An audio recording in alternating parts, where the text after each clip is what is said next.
What up? It's your boy Darth back at it again with another video, and today we are here with Attack on Titan Season 4, the final season, Episode 2. Now, since this is probably gonna, Episode 1 probably will never see the light of day, so Episode 2 is gonna be the first one that we start off on. I'll have a totally different video for Episode 1 that I'm planning to do. But if you do know, what happened is a brief overview is that my PC basically died on me the day that I was recording episode 1. So now we're here with episode 2. Like I said, I'll have a whole video talking about episode 1 and what I thought about it, but the show must go on, so we're gonna hop straight into episode 2, and then episode 3 should be coming out later this week. So I just want to catch up with everybody. So I have been extremely excited to finish off this anime. This show has been one of the best shows I have ever seen in my life. That's counting anything that I've ever seen, movie, anime, live action show, it does not matter, music, I don't care. This is the best piece of media that I've ever seen in my life. And to think that I started this show 5 years ago, thinking to myself, this show's not that great. I swear to God, I used to think that this show was like not, I was never hooked on this show like when it first came out, but we'll talk more about that in like another video. That's a whole story. But we're here today. If you're new here, it's your boy Darth, if you feel me. If you haven't already, subscribe, like, comment, all the other stuff. If you're just a lurker, I appreciate you too. If you have any requests, whether it be more Attack on Titan or something totally different, the best place to send that in is always my social media. My Instagram is Darth2H's. My Twitter's at NotDarth. You can DM me, you can add me, whichever one you want to do. I'll respond to it, make a video on it as soon as possible.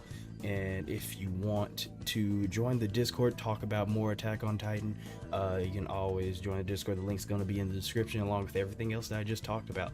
So with all that being said, we're just going to get our headphones, make sure that them things is on, them bitches is on, and let's just get into this.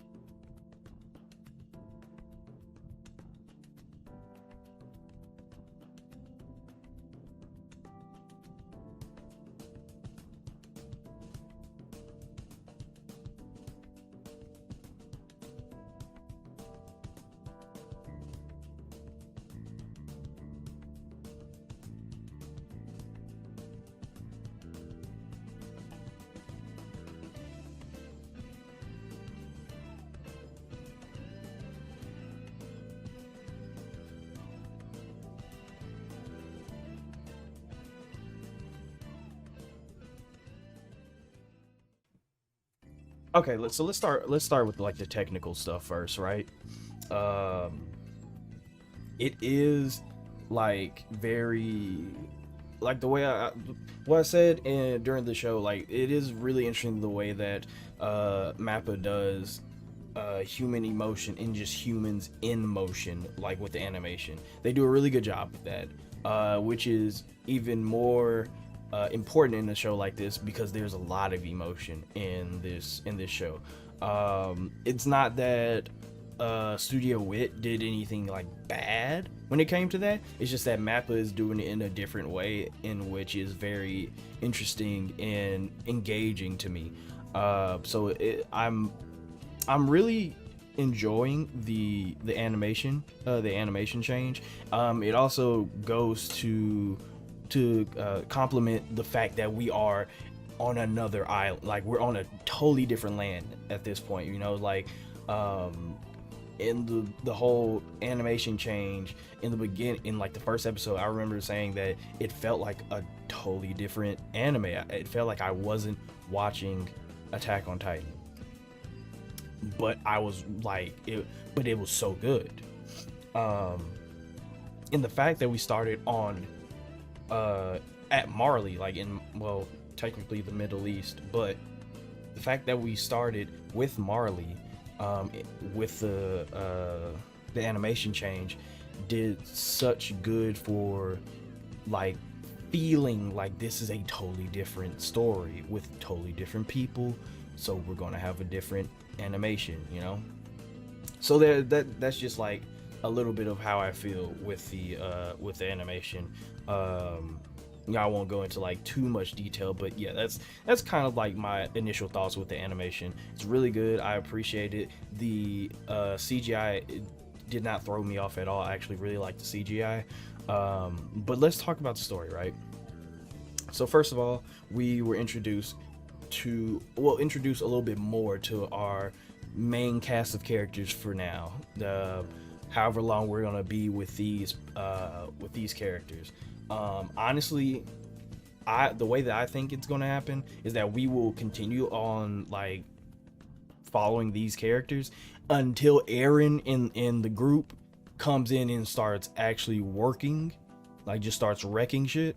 Like I said in the last episode, it seemed like that the last shot was John.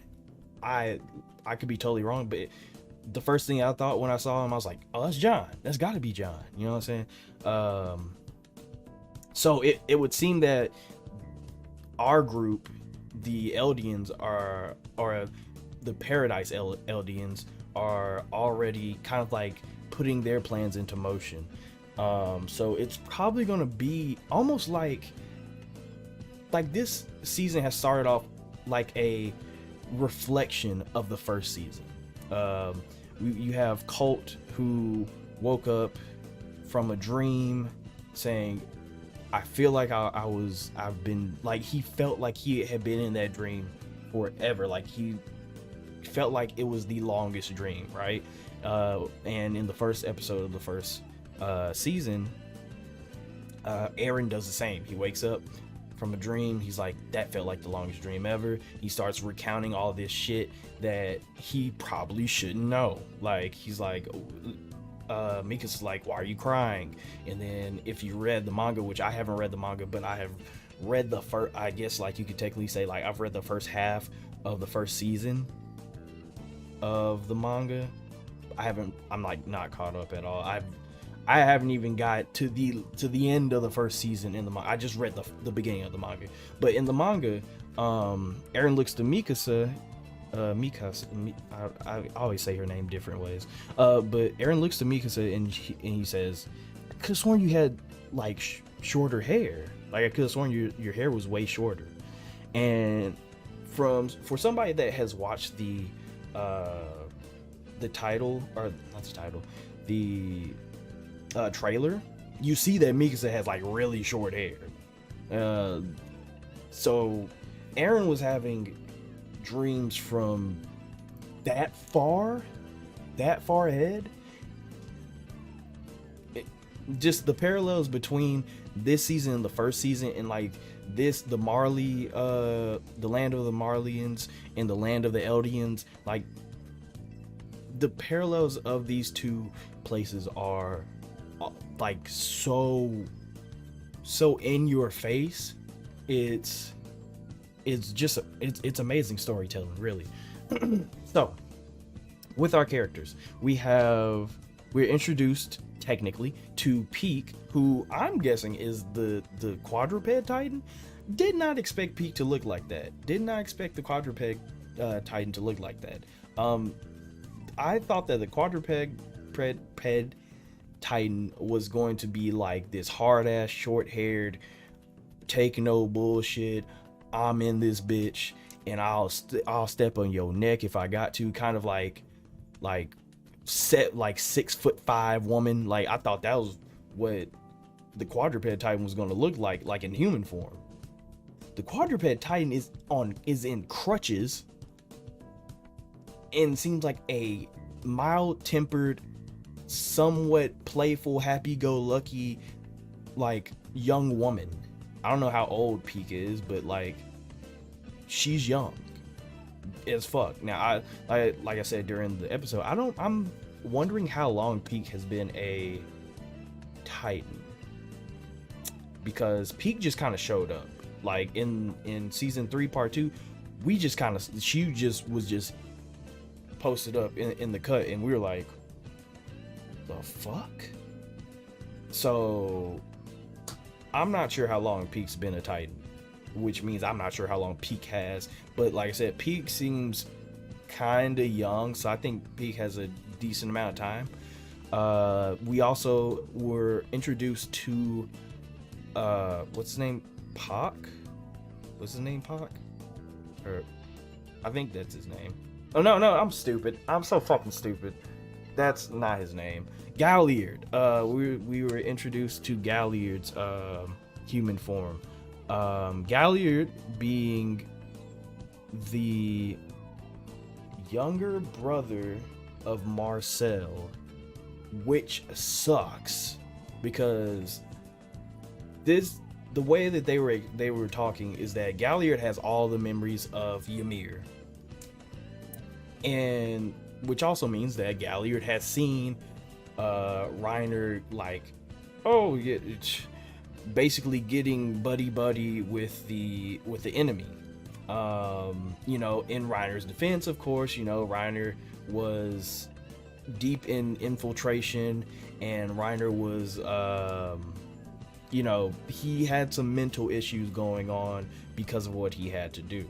And we'll talk more about that after this. But the way that Galliard is seeing it as, not one, somebody that was raised in Marley, and two, somebody whose brother died protecting Reiner, the guy that's getting all buddy with the people that, you know, killed his brother, basically. Now granted, it was Ymir and not technically the people of the wall, but that's probably not the way he sees it. So Galliard does have some points of contention with Reiner, that I've noticed, at least. And Reiner himself doesn't exactly seem to be 100% on, like, down with the cause, especially with the conversation that he had with Falco, saying, like, listen, if you want to save Gabby, then you become the Titan. Like, I know how shit it is to be a Titan. I know how horrible it is to be, like, one of the 9. It's not fun. So if you want to save her from that, then you become it. And he Reiner truly wants that for Falco, because he truly wants that for Gabby. He truly doesn't want that for Gabby. Now, I did say during the episode, like, where's Bertholdt's family? I'm not I think I'm totally wrong on this. I thought that Gabby's parents were like Bertholdt's mom and dad, and you know, Gabby may have been like Bertholdt's younger sister. Highly doubt that, the more I think about it, but it still is a question in my mind. Where are Bertholdt's parents?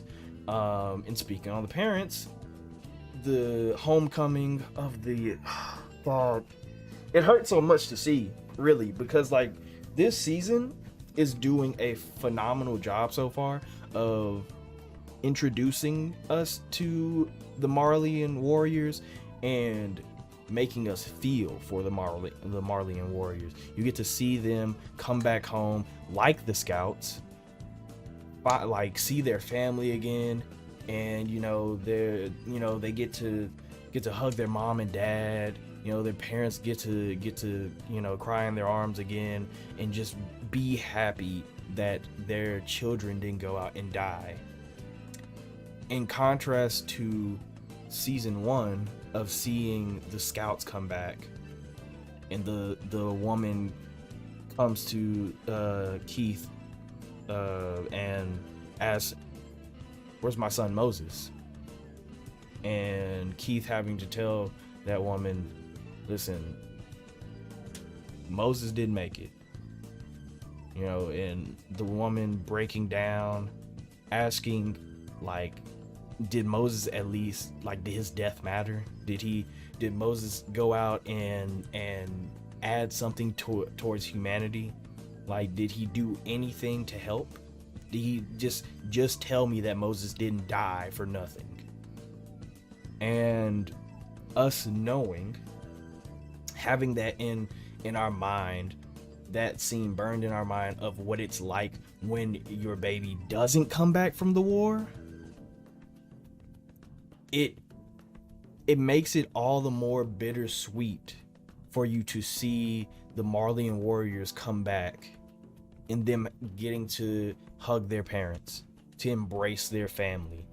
And you knowing, one, you're like mad because it's like, well, our niggas didn't get to do that. But at the same time, you think to yourself, say if Gabby didn't come back, or Colt, or Galliard, whoever, if one of them didn't come back, Udo, you know, the other, Zofia, if one of them died in that battle and didn't come back, we would basically see the same scene from episode 1 of season 1 with Moses and his mom, only this time it would have been Zofia and his mom, or her mom. It would have been Udo and his mom. It would have been somebody and their parent, and we would have felt just as bad. Because at the end of the day, what the story is kind of like setting up is that both these sides, I don't want to say aren't wrong. Nobody is actually wrong, you know. And Bertold said that in season 3 part 2, like, you didn't do anything wrong. You're not bad people. None of us really are, but this is what I have to do. You know, and it's not a good, it's not a good thing, you know. I'm sure that they don't want to do that, but in their minds, like, I got to, you know. That's just how that world is, because that's just how cruel the world is. That's been the theme for pretty much all 56, you know, 60 of these episodes. And it, you know, it's just unfortunate, because you really do like feel almost happy for them that they get to see their children again, knowing that it's like the people in the wall don't get that, you know. And even then there's still like the Suicide Squad that of Eldians that they have that definitely don't come home. They definitely don't come home. Then you have the ones that do come home, but they're mentally shattered. They have the worst PTSD, and you could just see they were so lost. They were so lost. PTSD was going crazy in their minds. It was horrible to see. And the whole, you know, the whole transition into seeing one of the soldiers just decide, fuck it, I'm killing myself. And that's like, it hurts, because that's so real. Like, you go to war, you come back not the same, and at the end of it all, you most likely can't deal with it yourself anymore. So you do exactly what the fuck that warrior did. You just jump off a building. You end it, you know, and it sucks, and it's visceral and dark, but that's the story that we're building here. Not only that, it's the story personally for Reiner that we're building, because like I said, Reiner just seems like he's ready to die. Reiner just seems like he is ready to go. Like, he's been through so much shit. He was like 12. He killed tens of thousands of people, men, women, children. He wiped out like a fourth of a race at 12. And then at 15, he had to feed one of his friends to a Titan, which officially broke him at that. Then had to go through another like 6 months of that weighing on his conscience, still being buddy with these people, still going through that PTSD that he has, especially with the whole Marco thing, the whole genocide thing, Marcel giving up his life for him. Like, Reiner has gone through a lot. And then at the end of it, the only friend that Reiner had after Annie gets captured, Bertold fucking dies. He doesn't come back. So, to be completely honest, the best case scenario for Reiner is death. Reiner doesn't want to live anymore. There's no way he wants to live anymore. And that's probably why we got the whole line of PTSD suffering, warriors, and the warrior that just couldn't go on anymore and decided to fucking end it.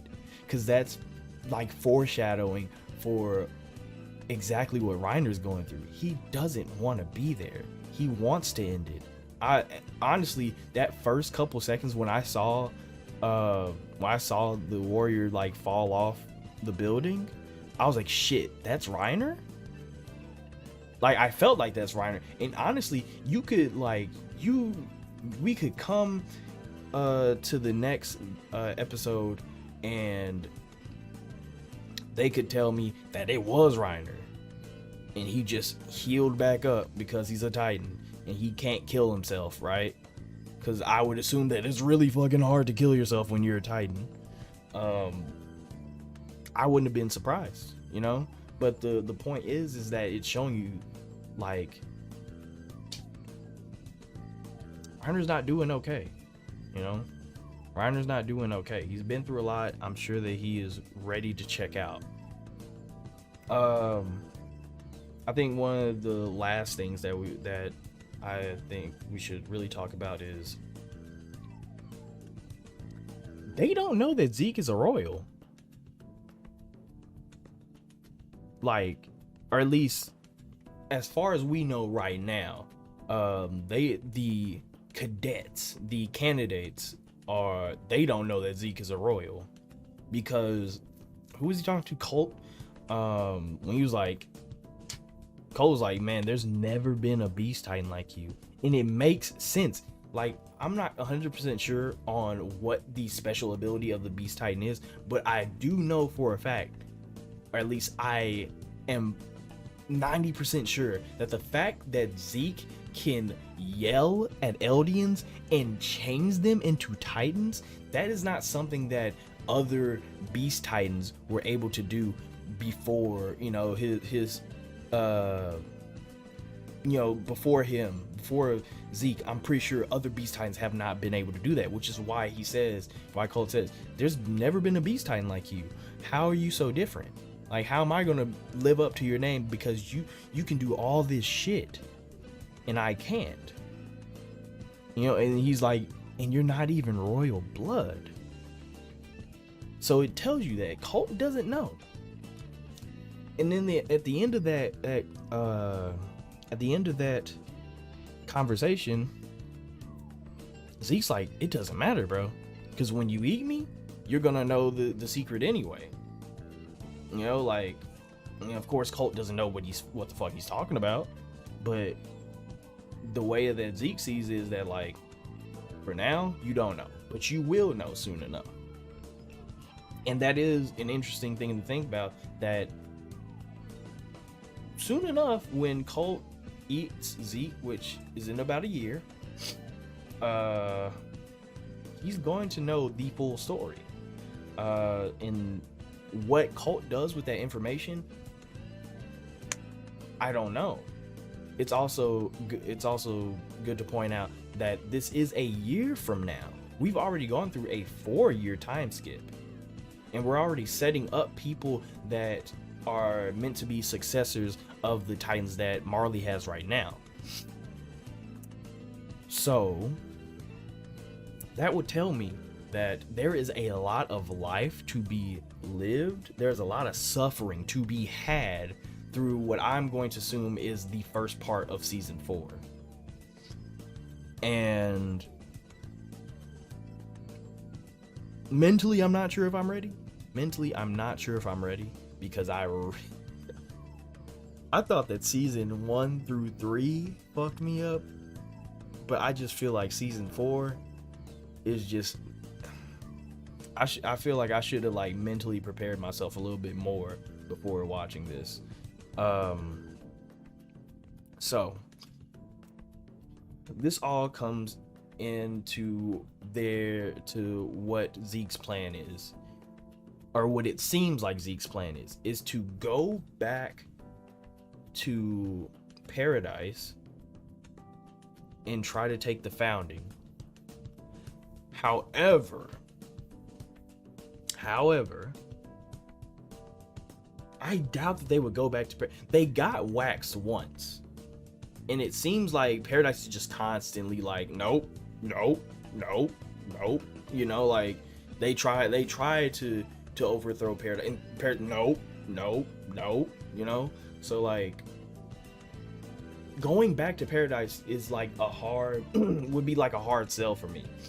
Now granted, it seems that Zeke wants to incorporate the Warhammer Titan, which is like the only Titan that I was like spoiled on years ago, and not even really spoiled on. Somebody just told me that it existed, and which by the time they told me, I was like, yeah, that makes sense.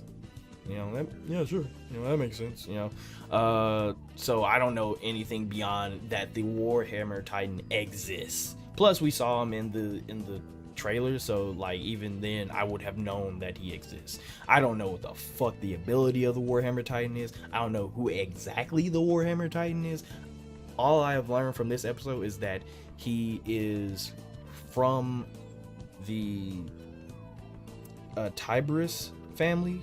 I don't even remember how to say that, or what it was called, the Tiberius family, or Tyrus. No, I think it was Tibus family.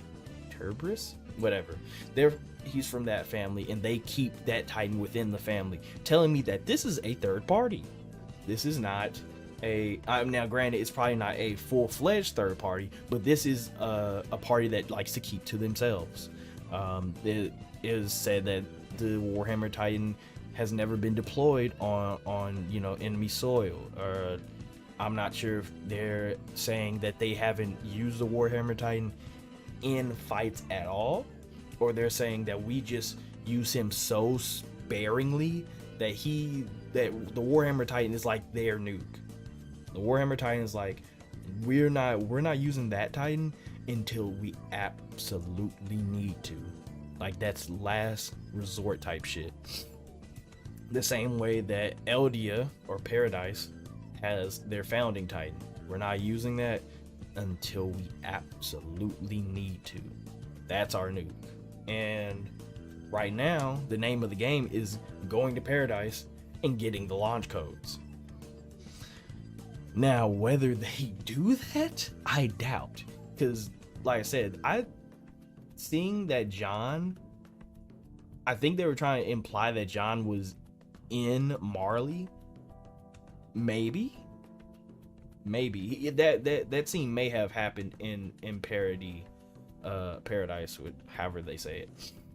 That scene may have happened in Paradise, but I feel like they were trying to imply that John was in Marley, meaning that I would doubt that it would just be John in Marley, meaning that there's others of the 104th that are in Marley, probably stationed somewhere that they would never know. And if others of the 104th are in Marley, it's not a huge jump to say that Aaron is also in Marley. And if Aaron's in Marley, we basically get a reenactment of the first episode again. The first and the second episode, only from Marley's point of view. The first and the second episode of season 1, but from Marley's point of view. And I swear to God, if we do that, if this show does this, this show is God tier. The show is already God tier. But if we get a reenactment, if we get Aaron pulling up to the citizens of Marley and just waxing them, or at least waxing the Marleyan warriors, a good chunk of them, like the brigade and stuff, like the 800. Dog, this show just got like 2 times harder than it already was. I don't know what to say after that one. Like, this show is just hard as hell at that point. What the fuck am I supposed to say? Like, stop playing with me, bro. I swear to God, if we get that, I don't know what I'm gonna do, but it's gonna be loud. It's gonna be loud. God, this show is so good. This show is amazing. This show is honestly so amazing, and I cannot sing this show's praises enough. This show is, yeah, this show is the truth. This show is the truth, and I cannot fucking wait to finish this off. This story is fucking crazy. So all that being said, if you haven't already, subscribe, like, comment, all the other stuff. If you're just a lurker, I appreciate you too. If you have any requests, whether it be more Attack on Titan or something totally different, the best place in that is always my social media. My Instagram is Dvrth, and my Twitter is @NotDarth. You can DM me, you can add me, whichever one you want to do. I'll respond to it and make a video on it as soon as possible. Great show, such a great show. If you want to join the Discord, the link's in the description along with everything else that I just talked about. So with all that being said, you all stay amazing, stay safe. Let me get my off button ready. There we go. Stay amazing, stay safe, and take care of yourselves.